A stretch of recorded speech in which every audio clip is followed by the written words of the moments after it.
My husband's boss came over. What happened next shocked you. It was just supposed to be a quiet dinner at home, nothing fancy, just me and my husband catching up after a long week. I was setting the table when he casually mentioned, "Oh, by the way, my boss is coming over tonight." I paused, confused. His boss? Mr. Donovan? He had never been to our home before. In fact, I'd only heard about him through work stories, how powerful he was, how people respected him, and how he always got what he wanted. Something about the way my husband said it felt off, but I shrugged it off. Maybe I was overthinking.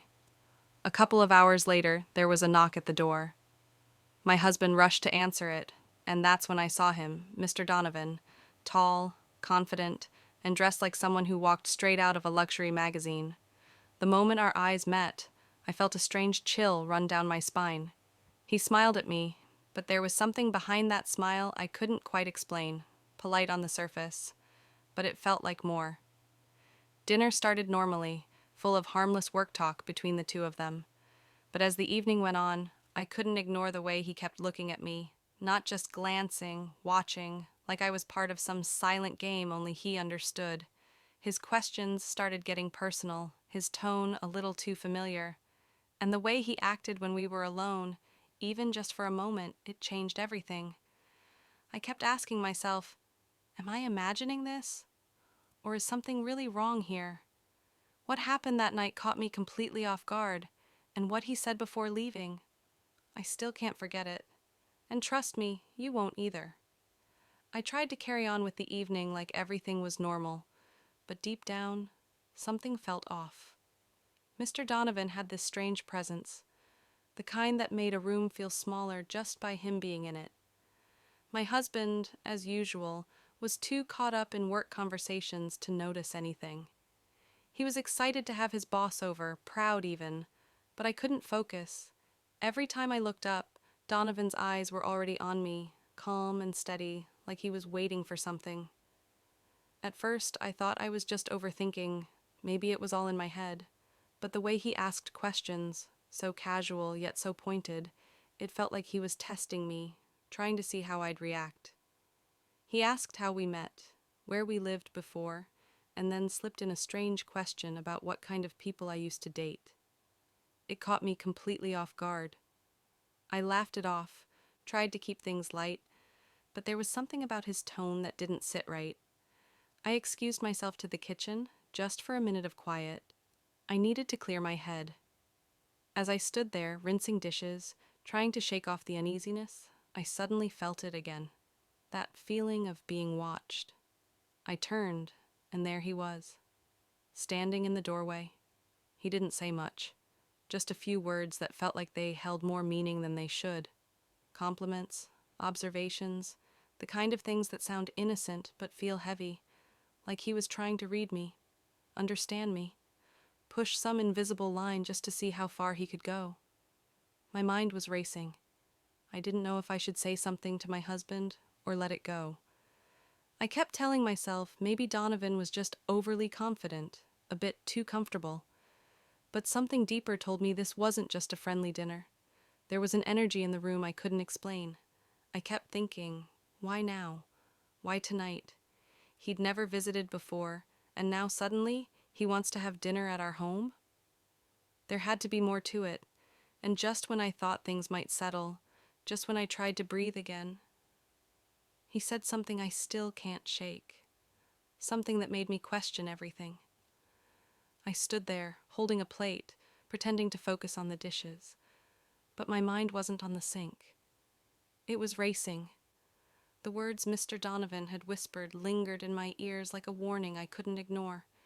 He hadn't done anything directly threatening, but it was the way he said things, like every sentence had something hidden underneath, like he knew something I didn't. From the patio, I could hear my husband laughing, completely unaware. He trusted Donovan, looked up to him. That made everything even harder.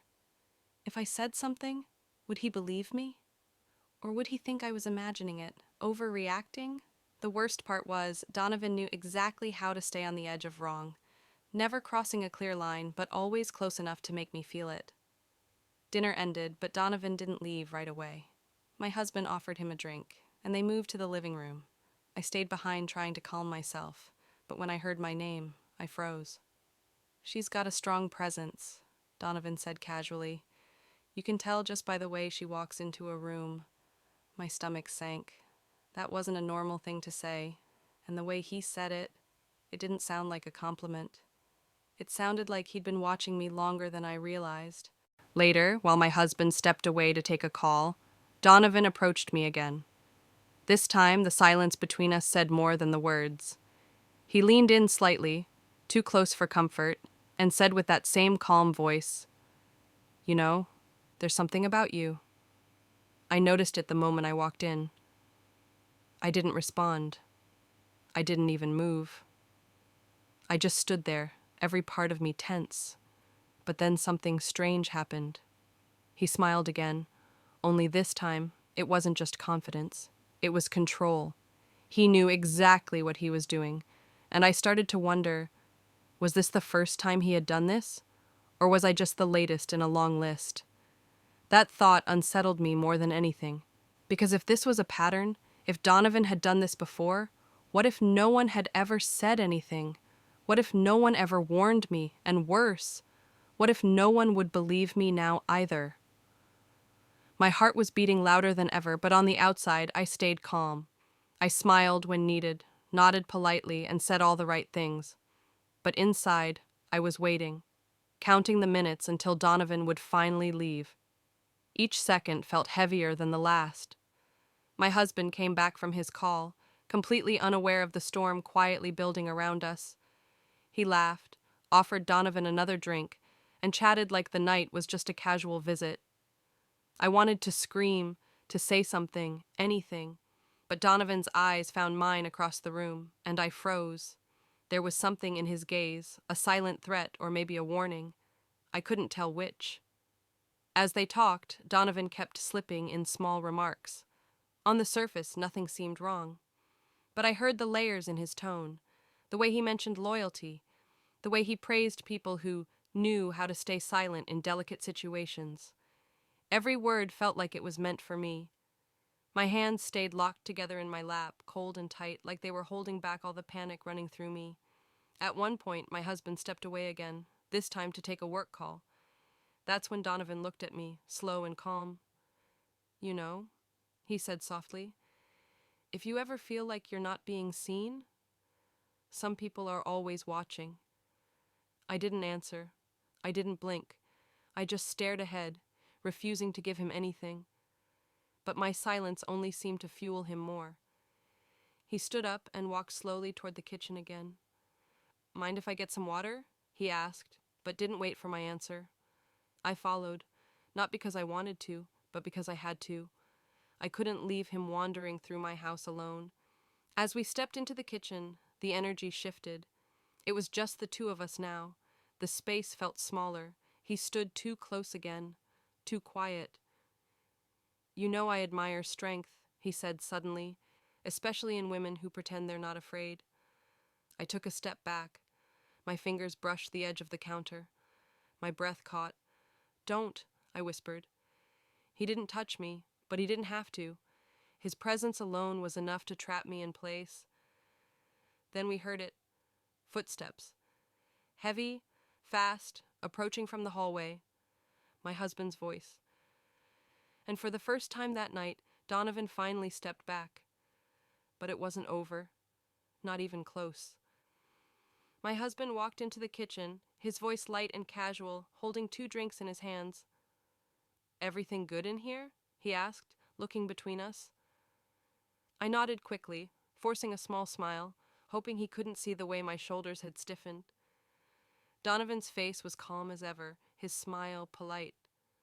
"Your wife was just showing me where the glasses are," he said smoothly, lifting the water in his hand like proof. My husband chuckled. "She's got the whole place memorized. Can't find anything without her." I laughed along, but my eyes stayed on Donovan. There was something about the way he looked back at me, like he had just tested a boundary and was daring me to acknowledge it. I stayed quiet, holding myself together, but inside I was screaming. I thought that moment would be the worst of it. I thought once he left, everything would settle down. But I was wrong. So wrong. Just as we walked back into the living room, my husband's phone buzzed again. He glanced at it and sighed. It's work. I have to step out and take this. Be right back. I wanted to beg him not to go, but all I could do was watch him walk away, again. Donovan didn't sit down this time. Instead, he walked slowly to the bookshelf and picked up a framed photo of our wedding. He stared at it for a long second before speaking. You really trust him, don't you? He asked without turning around. I frowned. Of course I do. He's my husband. Donovan finally looked at me. That's sweet, he said softly, but sometimes people keep secrets, even from those they love. I stared at him, confused. What are you talking about? He placed the frame back carefully and turned fully toward me. You think I just came here for dinner? My stomach dropped. What do you mean? I asked, though I wasn't sure I wanted the answer. Donovan stepped closer again, but this time there was something different in his expression. Less arrogance, more calculation. Let's just say, this isn't the first time I've been to this house. I blinked. What? He smiled faintly. Your husband. He hasn't told you everything about work. Or about me. I took a step back, my mind racing. You're lying. He shook his head slowly. Am I? Ask him about the off-site meetings, the late nights. Ask him what really happened last quarter when the company nearly lost a major deal. I didn't know what to believe. My mind was spinning. Was Donovan trying to plant doubt? Or was there something real behind his words? And why tell me now? What was his goal? Before I could ask, my husband re-entered the room. He looked between us again, sensing something was off. Everything all right? I hesitated for a second too long. Donovan smiled at me once more. Cool, confident, dangerous.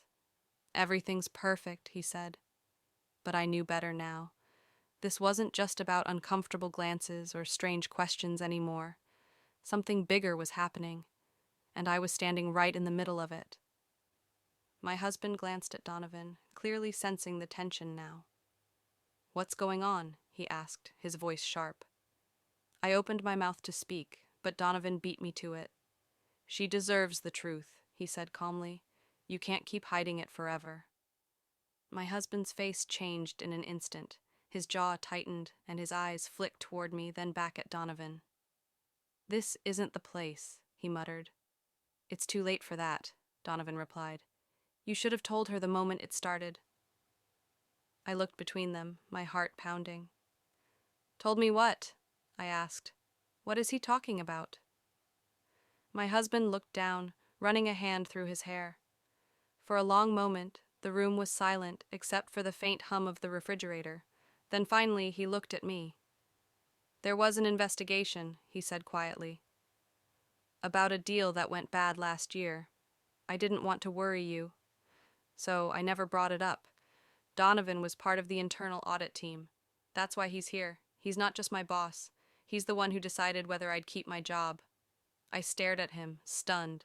So all of this, the dinner, the charm, was a test? I turned to Donovan. He didn't flinch. Part of it, yes. But there's more. He took the fall for something he didn't do. Someone inside the company set him up, and I've been trying to figure out who. My husband looked at Donovan sharply. You promised you wouldn't bring this into my home. Donovan shrugged. I lied. I was still trying to process it all when Donovan pulled a small envelope from his coat pocket and placed it on the table. This has everything. Proof. The real culprit's name. You should read it together. He walked to the door, paused, and turned back one last time. He's a good man, he said softly, but you deserve to know the truth. After he left, I sat down slowly and opened the envelope. The name inside wasn't one I expected. It wasn't my husband's boss. It was someone I knew even better. My brother. And suddenly, nothing made sense anymore. I just sat there, staring at the paper in my hands, my thoughts spinning. My brother's name, my own blood. It didn't make sense at first. How could he be involved in something that almost cost my husband his career? I looked up at my husband, whose face had gone pale. He didn't seem surprised, just defeated. I didn't know for sure, he finally said, voice low. There were signs, but I didn't want to believe it. He had access to the systems, the files. He helped with the merger data, remember? I nodded slowly, the pieces clicking together in my mind. My brother had always been close to us, often dropping by, casually asking questions about my husband's work. Nothing suspicious on the surface. But now I saw it differently. The curiosity, the way he always offered to help with tech issues or suggested financial advice, it was calculated. What do we do now? I whispered. My husband took my hand. We take it to legal. The company has been chasing shadows. This might be the breakthrough they need, and you didn't deserve to get pulled into this. I gave a shaky laugh. Well, I guess Donovan made sure I was. That night, we sat together, going over everything, emails, dates, small clues we had missed. It wasn't easy. Betrayal from someone you love never is. But oddly, the experience brought me and my husband closer. We had both been keeping things from each other out of fear, out of wanting to protect the other. But in the end, truth brought clarity. The next day, Donovan met us at a quiet cafe. When we handed him the file, his expression was unreadable. You did the right thing, he said. It's not over yet, but this changes everything. Weeks later, the company launched a formal investigation. My brother was questioned, and though it hurt deeply, justice had to take its course. The truth, no matter how painful, mattered more than keeping the peace. Looking back, that one dinner changed everything. What started as an ordinary evening turned into a storm of hidden truths, suspicion, and shattered trust. But it also reminded me how important honesty, communication, and courage are when life throws its hardest tests. Sometimes the most unexpected guests don't just knock on your door, they open your eyes.